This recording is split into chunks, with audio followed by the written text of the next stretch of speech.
So, welcome back on my channel Lightwave Guru.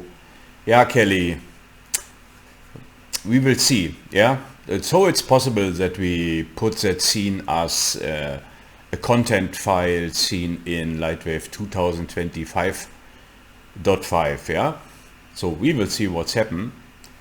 By the way, that's now not 66 polys anymore, that's some more polys. So I can show it here with the scene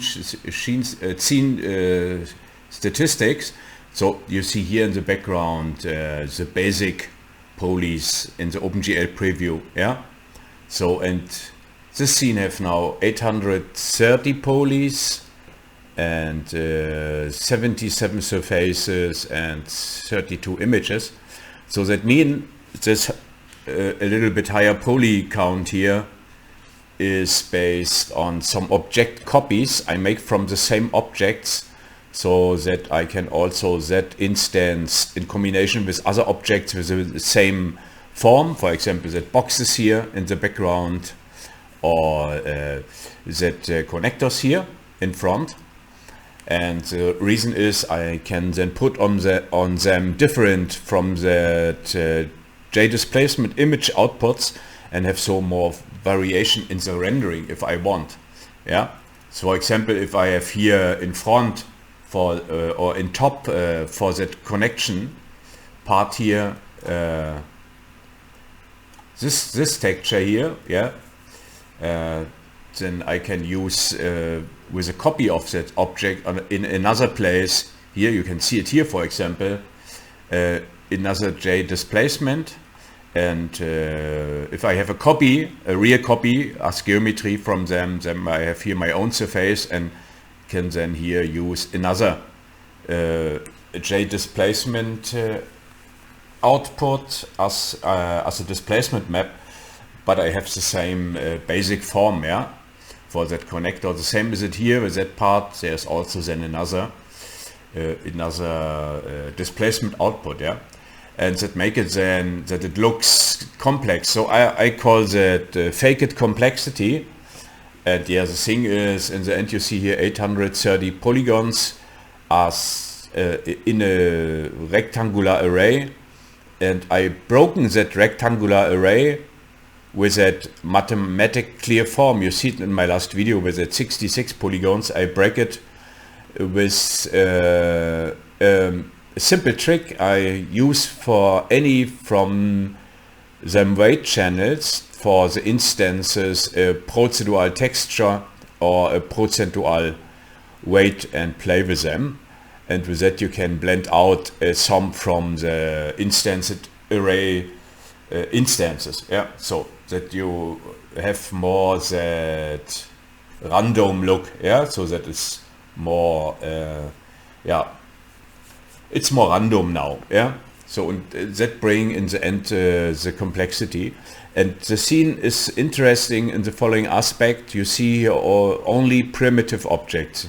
You see here a simple box, a simple cylinder. So that's a simple cylinder with 24 polygons, and in the end one polygon with you can see it here on top, and that part here with one polygon, yeah, so that's only one polygon here, and on them is then the displacement map, and the same is it with that object here. This object here, that's all clones, yeah. That clones are not really clones, that's instances, and that instance rotate as himself around the heading axis, so that you see anytime another part from that simple ball. And the trick is here that I take that ball and make in the instance a transformation with them, a stretch only in the y axis, so that it looks like that UFO thing here, yeah.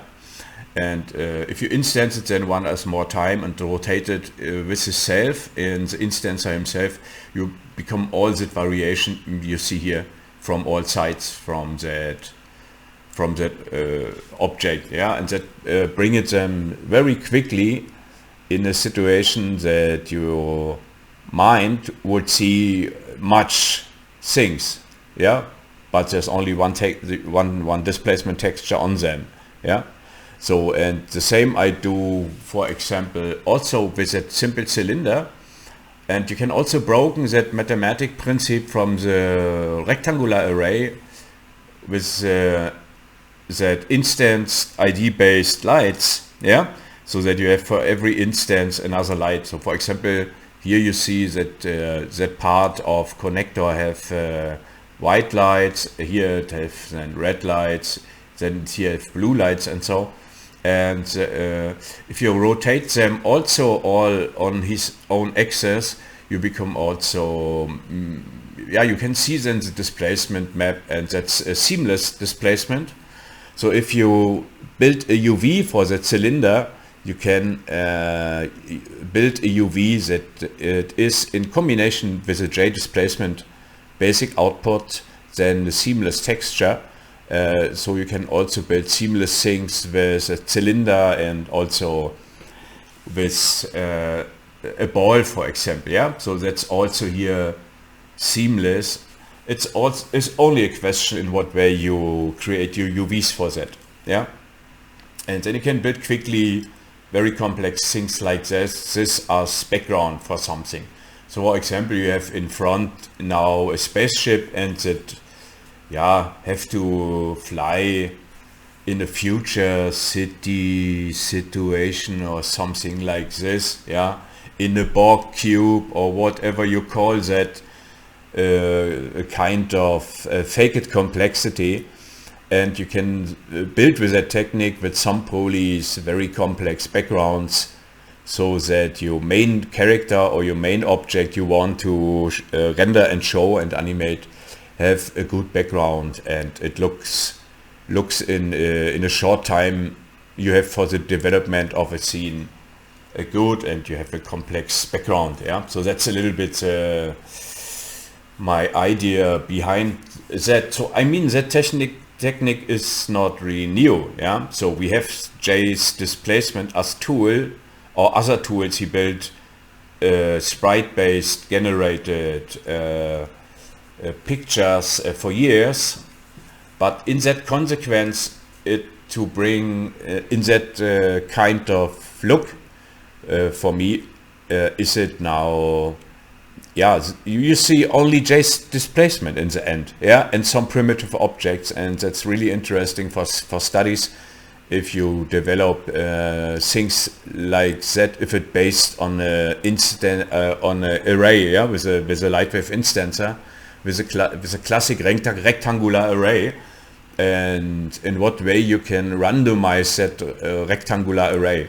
Yeah, so normally if you use that rectangular array in the typical form, then you see it that all the instances as a copy, it's the same as the other.